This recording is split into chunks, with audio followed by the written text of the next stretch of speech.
tu vas entendre n'est pas la voix d'un animateur des radios et télévisions. La voix que tu vas entendre n'est pas la voix d'un influenceur des réseaux sociaux. La voix que tu vas entendre n'est pas la voix d'un agitateur de foule. La voix que tu vas entendre n'est pas la voix d'un fanatique religieux. La voix que tu vas entendre est la voix qui te parle de la dernière heure. Que tu sois président, ministre, député, juge, savant, chef des armées, chef religieux, riche ou pauvre, quel que soit ton rang et ta classe sociale, tu demeures un humain. C'est pour cette raison que tu dois écouter la voix de la dernière heure. Voyez-vous, ceux qui adorent la pierre et d'autres dieux comme nos aïeux africains ne peuvent pas nous promettre le paradis et la vie éternelle. Il va falloir chercher ailleurs. Vous devez, chers Africains, chercher où? Ailleurs. Si vous voulez le paradis, vous devez chercher ailleurs. Ce n'est pas chez les catholiques que vous allez trouver le paradis. Les Romains ne peuvent pas vous amener au paradis. Non. Les musulmans ne peuvent amener personne au paradis.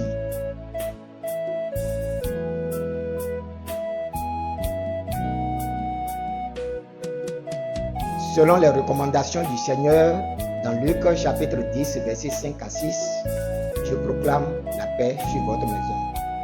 Je suis l'apôtre Jean du Bénin, mandaté par le Sauveur et Seigneur Jésus-Christ, le Rédempteur, le ressuscité, le glorifié, le juge des juges, celui qui revient bientôt pour juger les vivants et les morts.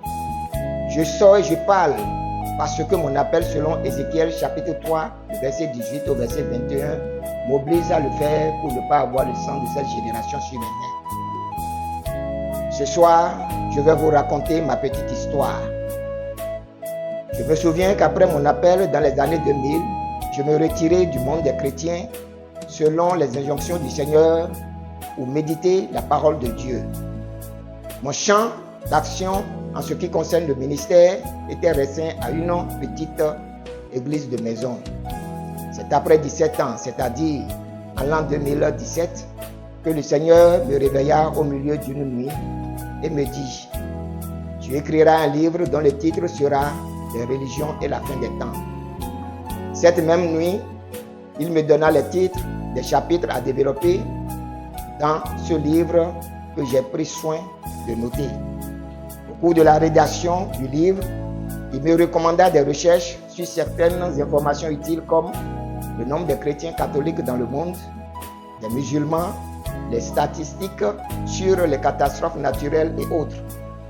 Après que j'ai eu les chiffres sous la main, le Seigneur me dit « Tu vois, tout ce monde croit me servir, mais ce n'est pas le cas. Ce n'est pas qu'il n'y a pas de gens sincères parmi eux, mais ils sont trompés en ce qui me concerne. Donc, quelque chose doit être fait pour les aider à comprendre. » Je publiai l'année suivante, c'est-à-dire en 2018, le livre sous le titre « Les religions et la fin du monde ».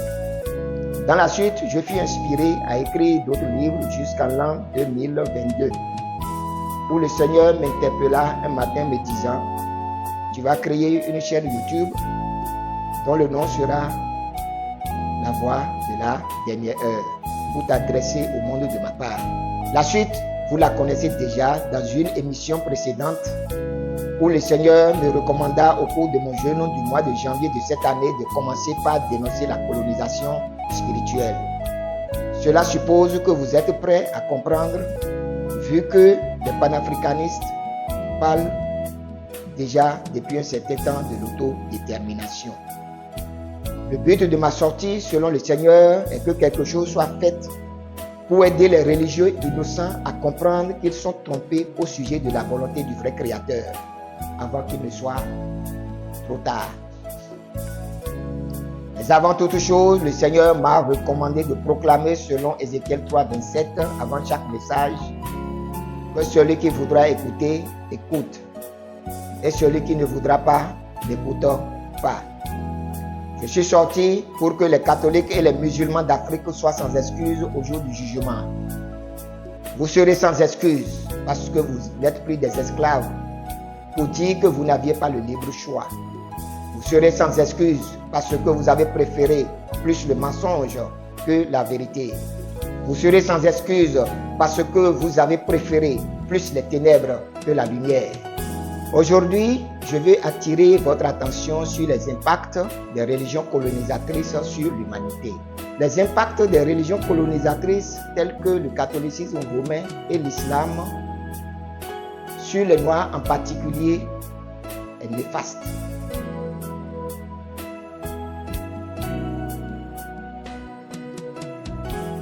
Deuxième impact concerne le paradis et la vie éternelle. Dans ce domaine, l'islam et le catholicisme romain sont deux anarques spirituels mondiaux qui ont perduré plus de 1000 ans. Et à cause de leur durée dans le temps et dans l'espace, l'humanité a fini par les accepter comme des vérités.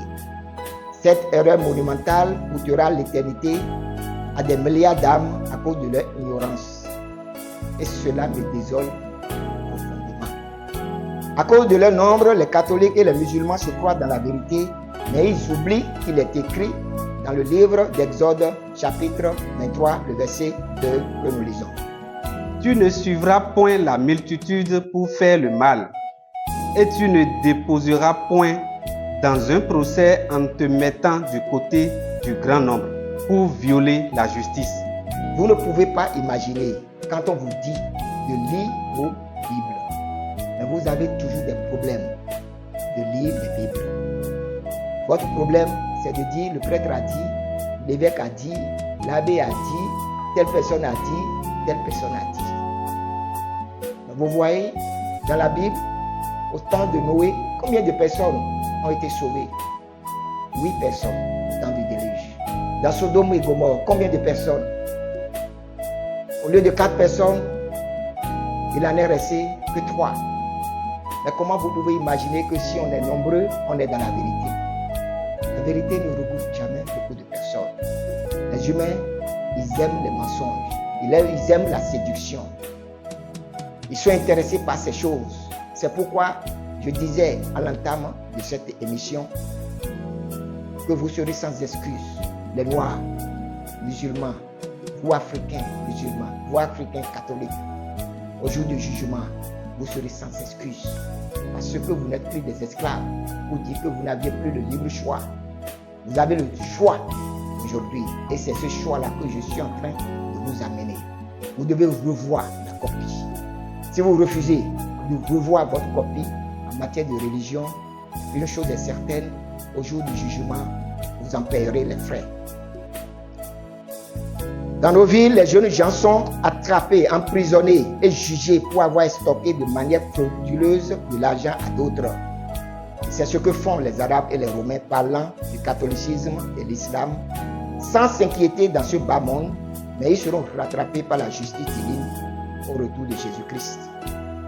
Oui, ils seront rattrapés. Les Arabes et les Romains seront rattrapés par la justice divine. Parce qu'ils sont méchants. Ils montrent au monde entier qu'ils adorent le Dieu créateur. Mais ce n'est pas le cas. Dans l'islam, les gens ne servent pas le vrai créateur pour promettre le paradis et la vie éternelle. Allah est certes Dieu, mais le Dieu des Arabes et non l'unique créateur des cieux et de la terre. Mahomet n'est pas aussi le dernier prophète, comme les gens le croient. Il a laissé entendre dans la sourate, chapitre 27, le verset 91. Il m'a été seulement commandé d'adorer le Seigneur de cette ville, la Mecque, qu'il a sanctifié et a lu toutes choses. Et il m'a été commandé d'être du nombre des musulmans.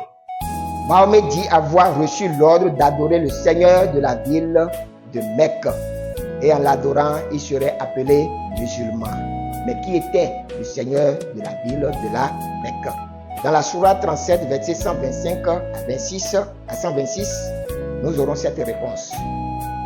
Invoquerez-vous Baal, une idole, et délaisserez-vous le meilleur des créateurs, Allah, votre Seigneur, le Seigneur de vos plus anciens ancêtres? Voyez-vous, Allah n'est pas l'unique créateur. Le Coran l'a bien dit, le Coran l'a bien souligné. Il est le meilleur des créateurs. Donc, il n'y a pas un seul créateur dans le Coran, il y en a beaucoup. Donc lui, il est le meilleur des créateurs. Et de surcroît, on nous donne un indice qui dit réellement que Allah est le Seigneur des plus anciens ancêtres des Arabes. Ça nous renvoie dans l'histoire des Arabes pour voir si éventuellement les Arabes adoraient le Dieu créateur. Mais au lieu de rechercher, comprendre ces choses, les gens là sont là à crier sur tous les toits. Oui, que Allah est Dieu. Oui, Allah est l'unique créateur. Partout tu verras les Arabes, les musulmans, ils ont le doigt comme ça, que c'est lui l'unique créateur. Mais le Coran même dit, il est le meilleur des créateurs, ce qui sous-entend qu'il y en a plusieurs. Dans le Coran, chez les musulmans, Allah Akbar signifie Allah est le plus grand. Allah est le plus grand. Donc il y en a beaucoup de divinités à la Mecque, mais c'est lui qui est le plus grand parmi tous les dieux des Arabes. C'est ça ce que ça veut dire. La Bible existait avant le Coran. L'Ancien Testament, plus de 2000 ans, existait avant le Coran. Le Nouveau Testament, des siècles avant le Coran. Le Dieu de la Bible qui a revendiqué la création et revendiqué tout ce qui est visible et invisible avec preuve est le Dieu de la Bible. Nous aurons le temps de le prouver, comparé au Coran.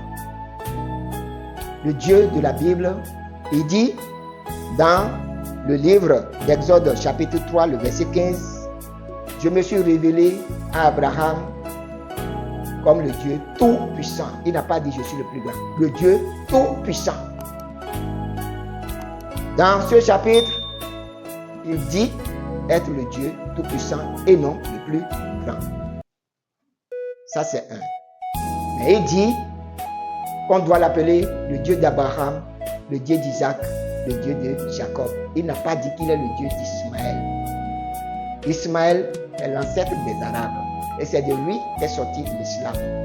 Mais il est clairement établi, selon la Bible qui existait avant le Coran, que le Dieu créateur, que le monde entier reconnaît dans le Dieu comme le Dieu des Juifs,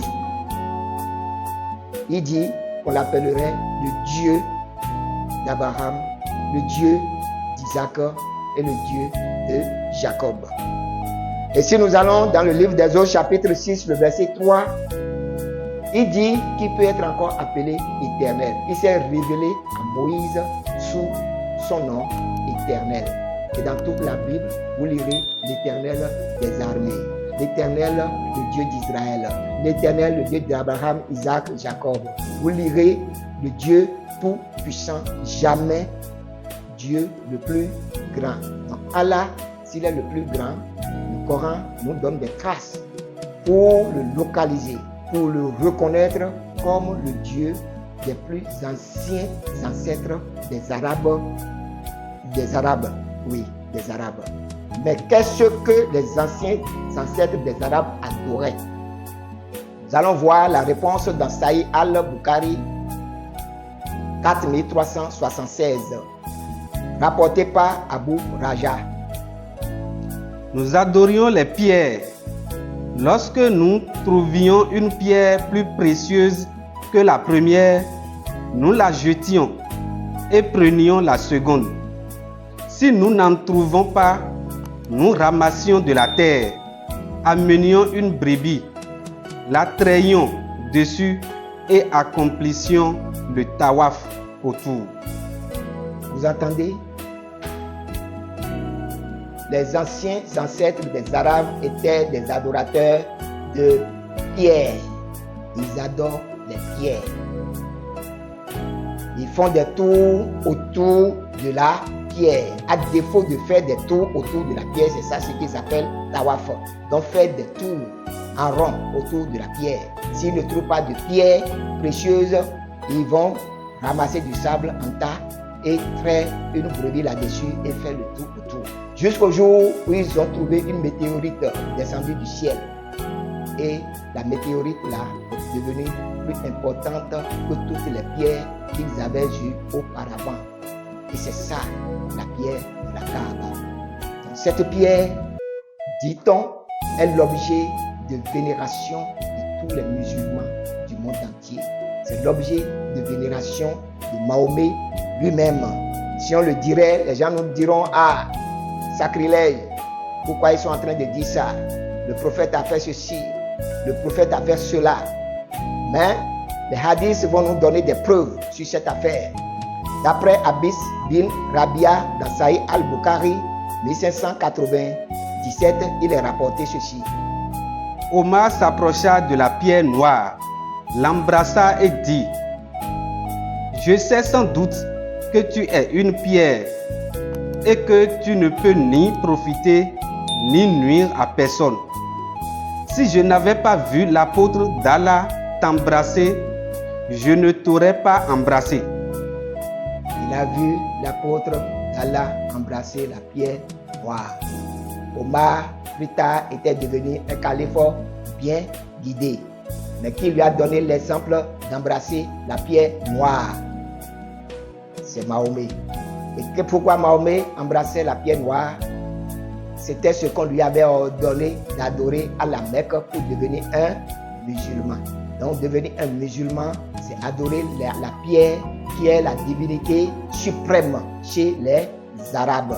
Donc tous ceux qui se disent musulmans, ils revendiquent qu'ils sont des adorateurs de la pierre et non du Dieu créateur des cieux et de la terre. C'est clair, et les écrits le prouvent aussi à suffisance. Et comme l'adoration de la pierre seule ne suffisait pas au prophète Mahomet, la sourate 258 du Coran ajoute: As-Safa et Al-Marwa sont vraiment parmi les lieux sacrés d'Allah. Donc, quiconque fait le pèlerinage à la maison ou fait l'Umrah ne commet pas de péché en faisant le va-et-vient entre les deux monts. Et quiconque fait de son propre gré une bonne œuvre, Allah est reconnaissant, omniscient. Voilà. Donc, en dehors d'embrasser la pierre, de faire le tawaf, c'est-à-dire le tour, les 7 tours qu'on fait autour de la pierre noire, de la Kaaba, il y a aussi, il faut courir entre les deux monts que nos frères et nos soeurs, nos mères, nos pères s'en vont faire à la Mecque. Il faut courir entre les deux monts.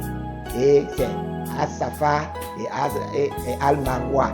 Donc, les va-et-vient entre ces deux monts, le Coran atteste que ça fait partie des rituels d'Allah. Maintenant, quelle est l'origine des va-et-vient entre les monts Safa et Al-Marwa?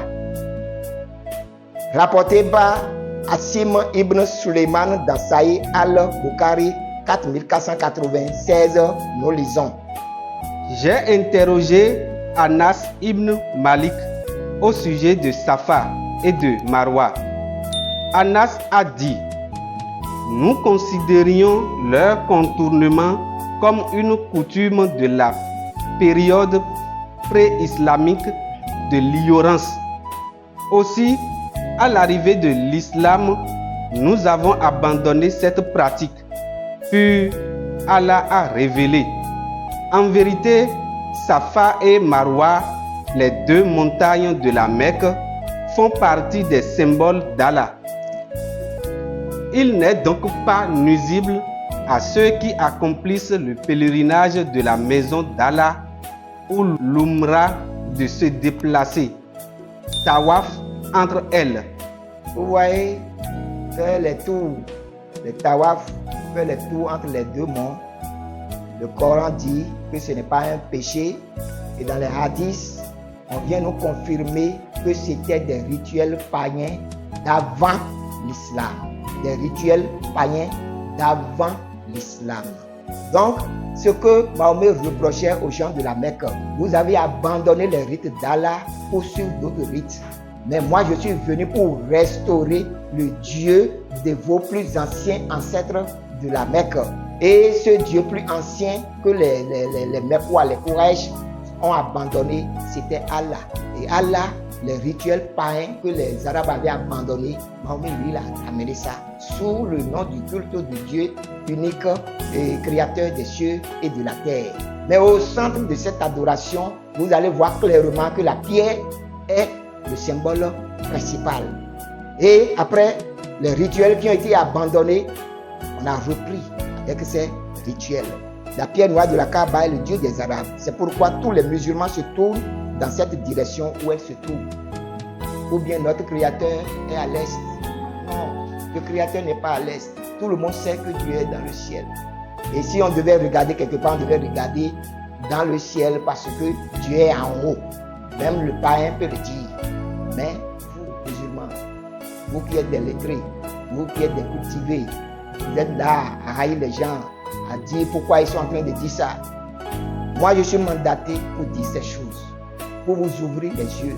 Tant pis si vous ne voulez pas comprendre. Mais vous serez sans excuse au jour du jugement. Surtout, vous les Africains. Parce que l'islam et le catholicisme romain ont caricaturé le noir. Le noir, il est le diable. Le noir ne mérite pas le paradis. Si nous ne méritons pas le paradis, il n'y a qu'à nous laisser faire prendre notre chemin, faire notre propre chemin. Et maintenant, comme on n'est plus esclave, vous parlez de l'autodétermination. Vous devez librement choisir. Mais moi, je vous conseille de choisir ce qui est bien, de laisser le Dieu des Arabes aux Arabes, de laisser les dieux des Romains aux Romains. C'est de ça qu'il s'agit. C'est de ça qu'il s'agit. Le Dieu de la Bible est contre l'adoration des pierres et du bois. Ce qui sous-entend que le Dieu de la Bible et le Dieu du Coran ne sont pas les mêmes dieux. On peut lire ces choses dans le livre de Jérémie, chapitre 2, le verset 26 au verset 28. Comme un voleur est confus lorsqu'il est surpris, ainsi seront confus ceux de la maison d'Israël. Eux, leurs rois, leurs chefs, leurs sacrificateurs et leurs prophètes. Ils disent au bois, tu es mon père, et à la pierre, tu m'as donné la vie. Car ils me tournent le dos, ils ne me regardent pas. Et quand ils sont dans le malheur, ils disent, lève-toi, sauve-nous. Où donc sont les dieux que tu t'es fait? Qu'ils se lèvent s'ils peuvent te sauver au temps du malheur. Car tu as autant de dieux que de villes, ô Juda. Vous voyez, le Dieu de la Bible est contre l'adoration de la pierre. Il est contre l'adoration du bois. Et il parle. Il dit, comme un voleur est confus lorsqu'il est surpris, ainsi seront confus ceux de la maison d'Israël. Ceux de la maison d'Israël qui ont laissé le Dieu vivant pour se tourner vers l'adoration des pierres et des bois, ils seront confus. Parce qu'en faisant cela, l'Éternel, le Dieu de la Bible, dit, il me tourne le dos. Vous tous qui trimballez le bois, vous tous qui adorez les pierres, vous êtes en train de tourner le dos à votre Créateur. C'est de ça il est question en ce moment. Voilà les Arabes, ce qu'ils adorent. Ils font des tours entre Marwa et Safar. Ils font le tour. Allez les regarder, les voir à la Mecque. Ils sont en train de pleurer. Ils pleurent autour de la pierre. Ils baisent la pierre. Mais tout ça là, c'est pas un homme qui a mis la pierre là. Ils se sont fabriqués des dieux, ce que le Dieu vivant dit. Et ils seront confus. Les Arabes et les Romains seront confus. C'est de ce qu'on est en train de parler. Oui.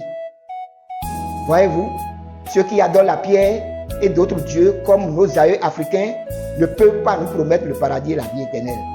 Il va falloir chercher ailleurs. Vous devez, chers Africains, chercher où? Ailleurs. Nos ancêtres adoraient aussi les pierres. Ils adorent aussi les fétiches. Ils adorent aussi le bois. Ils adorent aussi le fer. Il y a tant de divinités chez nous. Mais ceux que nous croyons adorer le Dieu vivant adoraient les mêmes choses que nos ancêtres. Mais pourquoi on laisse ce que nos ancêtres ont adoré pour aller sur ce qu'ils font? Il n'y a pas de différence.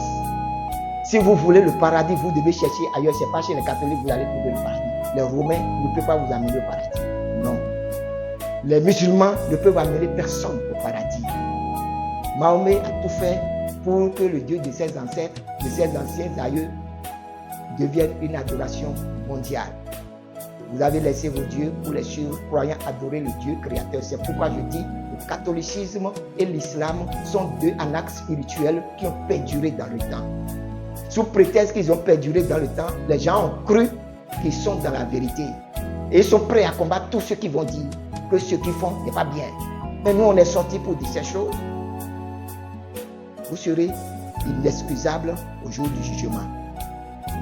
Si nous en venons au fait, les catholiques ont la Bible, mais le Dieu qu'ils revendiquent n'est pas celui de la Bible, mais le Dieu soleil, Jupiter capitolin, le soleil invaincu des Romains, dont le symbole est celui de leur Saint-Sacrement.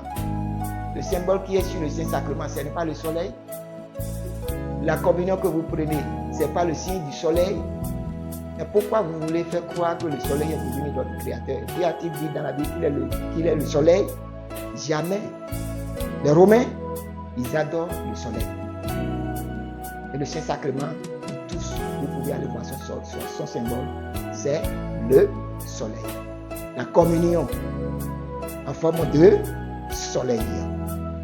Et Marie, que les catholiques plébiscitent comme la mère de Jésus, n'est qu'une entité démoniaque appelée Reine du ciel, dont parle la Bible dans Jérémie chapitre 7, le verset 18. Voici encore un autre fait. Lisons.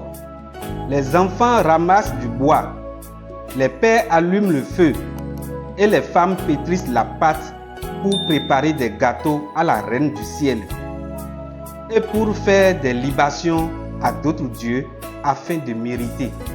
Vous voyez, ils cherchent du bois pour préparer des gâteaux. Et faire quoi? Ils veulent faire des gâteaux à la Reine du ciel. Lisons dans le chapitre 44, verset 18 au verset 19. Quels sont les livres? Et depuis que nous avons cessé d'offrir de l'encens à la Reine du ciel et de lui faire des libations, nous avons manqué de tout et nous avons été consumés par l'épée et par la famine. D'ailleurs, lorsque nous offrons de l'encens à la Reine du ciel et que nous lui faisons des libations, est-ce sans la volonté de nos maris que nous lui préparons des gâteaux pour l'honorer et que nous lui faisons des libations? Voyez-vous? Donc les maris étaient complices de ces femmes, puisque dans la Bible on dit souvent que la divinité chérie des femmes. La Reine du ciel, c'est la divinité chérie des femmes. Si vous voulez parler de Marie chez les femmes catholiques, vous les aurez pour ennemis toute votre vie. C'est pourquoi on l'appelle la divinité chérie des femmes. Vous voyez que ces femmes sont en train de répondre aux prophètes. Nous faisons des libations, nous faisons des gâteaux. Est-ce que c'est sans le consentement de nos maris que nous faisions ces choses? Nous lui brûlons des encens. Depuis qu'on ne brûle plus des encens, rien ne marche. Elles sont en train de se justifier pour cette adoration. Mais qu'est-ce que Dieu, le Dieu tout-puissant, créateur des cieux et de la terre, dit dans le verset 25 au verset 27? Ainsi parle l'Éternel des armées, le Dieu d'Israël. Vous et vos femmes, vous avez déclaré de vos bouches et exécuté de vos mains ce que vous dites. Nous voulons accomplir les vœux que nous avons faits, offrir de l'encens à la Reine du ciel et lui faire des libations. Maintenant que vous avez accompli vos vœux, exécutez vos promesses, écoutez la parole de l'Éternel, vous tous de Juda, qui demeurez au pays d'Égypte. Voici, je le jure par mon grand nom, dit l'Éternel. Mon nom ne sera plus invoqué par la bouche d'aucun homme de Juda. Et dans tout le pays d'Égypte, aucun ne dira, le Seigneur, l'Éternel est vivant. Voici, je veillerai sur eux pour faire du mal et non du bien. L'Éternel dit qu'il veillera à ceux qui leur arrivent des malheurs. Il ne leur arrivera pas du bien. Vous voyez? Dans la Reine du ciel, toutes les femmes qui s'adonnent au rosaire citent Marie. Et l'un des noms de Marie dans le rosaire, c'est la Reine du ciel. La Reine du ciel n'est pas la mère de Jésus. Et il n'est écrit aussi nulle part dans la Bible d'adorer la mère de Jésus. Les Romains, ils ont l'habitude d'adorer les déesses. Dans la Bible, on les appelle les Astartés. C'est des divinités féminines qu'on appelle les Astartés dans la Bible. Les divinités masculines sont les Baals. Et le chef des Baals, leur gouverneur, leur roi des rois, c'est Baal-Péor, c'est Baal lui-même. Donc, les petits, les Baal, on appelle ça les dieux. Et les Astartés, c'est les déesses. Donc, c'est ça la connotation biblique pour désigner ces choses. Et parmi ces divinités, Marie, que les catholiques croient être la mère de Jésus, est la reine du ciel. C'est pourquoi on cite cet attribut de cette femme dans le désert. Elle est connue, reconnue, citée comme la reine du ciel. Donc les catholiques croient nous aider à aller dans le paradis. Alors qu'auparavant, ils nous ont déjà jugés le diable. Ils nous ont déjà condamnés au purgatoire. Et contre de l'argent, on va alléger nos peines. Mais pourquoi vous allez croire que le catholicisme romain va vous amener dans le ciel? C'est des gens qui n'adorent pas Dieu. Ils adorent le Dieu romain. Le Dieu des Romains, c'est Jupiter Capitolin. Vous pouvez aller vous renseigner. Vous fêtez la fête du Nouvel An. On parle de janvier. Janus, vous pouvez aller chercher son histoire. On dit que Jésus est né le 25 décembre. Allez chercher, vous allez voir que ce n'est pas de Jésus, il s'agit, ça c'est autre chose. Maintenant, chez les catholiques, vous trimballez dans les cimetières, vous transportez la croix. La croix, ce n'est pas le bois. Nous reviendrons sur ces choses pour donner plus de détails. Mais une chose est sûre. Oui, je dis bien, une chose est sûre. Les catholiques, ils n'adorent pas le Dieu vivant, créateur du ciel et de la terre. Ils adorent beaucoup de dieux ensemble. Ce n'est pas l'unique créateur, non. Dans le rosaire, Marie est citée 50 fois. Je vous salue Marie, on cite ça 50 fois. Nous tous, on a suivi les cours de catéchisme. On a été communiés. On est allé vers la confirmation. On n'est pas novice dans ce domaine. Mais aujourd'hui, Dieu nous a ouvert les yeux. Et de la manière dont on a compris, il faut qu'on vous explique. Le Seigneur dit qu'il est temps de vous aider à comprendre. Je ne suis pas sorti pour parler aux catholiques qui ne veulent pas m'écouter, ni les musulmans qui ne veulent pas m'écouter. Le Seigneur dit que tous ne sont pas des hypocrites, qu'il y a des gens sincères qui le cherchent réellement. Il faut qu'on les aide à comprendre. C'est pourquoi moi je suis sorti. Je suis sorti pour vous aider à comprendre. À comprendre que les gens sont en train de vous tromper au sujet du vrai Créateur. Mais ce n'est pas les religions colonisatrices comme l'islam et le catholicisme qui vont vous montrer la voie du ciel ou de la vie éternelle. Non. Ce qui est clair, on vient de donner quelques preuves concernant l'islam que ce n'est pas du Dieu créateur qu'il s'agit. Et de l'autre côté, on vient aussi de donner quelques éclaircissements sur ce qui se fait, comme quoi ce n'est pas le Dieu créateur. Dans le livre de Deutéronome chapitre 18, le verset 9 au verset 12, Dieu a interdit le culte des morts. Oui, le culte des morts est interdit. Mais qu'est-ce que vous faites? Saint-Sylvestre, Toussaint, tout ça là, on fait quoi? Vous priez les morts. On voit les papes trimballer les reliques. Qu'est-ce que les hommes de Dieu ont à faire avec les morts? Trimballer les reliques. Mais c'est sur tous les sites d'internet. Vous allez voir les processions. Pourquoi tous les endroits où on crée on construit les paroisses, on enterre les reliques? Pourquoi on va adorer les reliques? L'adoration des morts est interdite dans la Bible. Mais pourquoi on fait ça? Je reviendrai sur le sujet avec plus de détails, histoire de vous aider à comprendre. Mais les impacts des religions colonisatrices comme le catholicisme et l'islam, je dis, c'est à la fois psychologique, ce qu'on vient de démontrer, et maintenant en deuxième position, l'impact de ces religions sur la vie éternelle est nul. Vous ne pouvez pas rester catholique et aller au ciel, ni au paradis. Parce que tout ce qu'on vous demandera de faire seront contre la volonté de Dieu. Mais agissant de la sorte, vous-même vous fermez la porte du paradis.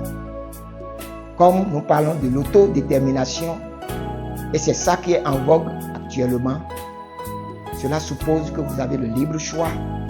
Et ce libre choix doit vous aider. Oui, doit vous aider à partir de maintenant de refaire le choix en matière de religion. L'impact de ces religions psychologiques et aussi par rapport à la vie éternelle dans le catholicisme et l'islam, ces impacts sont désastreux pour nous, les Africains. Pour les Romains, c'est dans leurs intérêts. Mais nous, non. Il est temps que vous levez du sommeil.